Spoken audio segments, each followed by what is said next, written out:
হাজোৰ বামুন্দিত প্ৰয়াত বিশ্বনাথ শৰ্মা সৌৰণী গ্ৰন্থগাৰ উন্মোচনী অনুষ্ঠানত অসম সাহিত্য সভাৰ সভাপতি ডক্টৰ সূৰ্যকান্ত হাজৰিকা।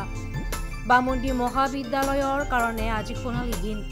মহাবিদ্যালয়ৰ প্ৰাংগণত মুকলি হ'ল এটি অত্যাধুনিক গ্ৰন্থাগাৰ।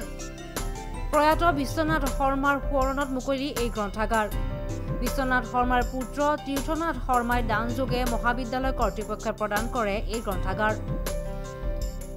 সাহিত্য সভাৰ সভাপতি ডক্টৰ সূৰ্যকান্ত হাজৰিকাই আনুষ্ঠানিকভাৱে মুকলি কৰে এই গ্ৰন্থাগাৰটো। ডক্টৰ অনিল কুমাৰ শৰ্মাই সভাপতিত্ব কৰা মুকলি সভাত কেইবাজনো বিশিষ্ট ব্যক্তিয়ে অংশগ্ৰহণ কৰে। আছু নেতা পংকজ কলিতাকে ধৰি কেইবাজনো বিশিষ্ট ব্যক্তিয়ে এই অনুষ্ঠানত অংশগ্ৰহণ কৰে।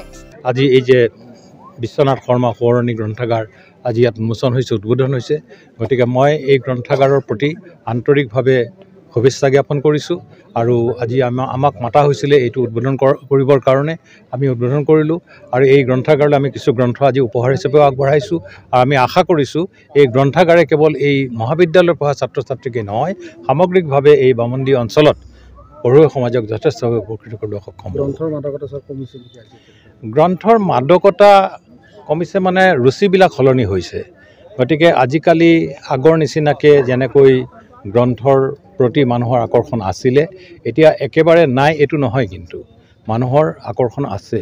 সেইকাৰণে আমি এটা কথা ক'ব বিচাৰিছোঁ, নৱপ্ৰজন্মক গ্ৰন্থৰ অধ্যয়নৰ প্ৰতি আকৰ্ষণ কৰিবৰ কাৰণে অসমৰ বিদ্যালয় আৰু মহাবিদ্যালয়সমূহত একোটাকৈ ক্লাছ শ্ৰেণী লাইব্ৰেৰীত অধ্যয়ন কৰিবৰ কাৰণে প্ৰৱৰ্তন কৰিব লাগে নিয়ম।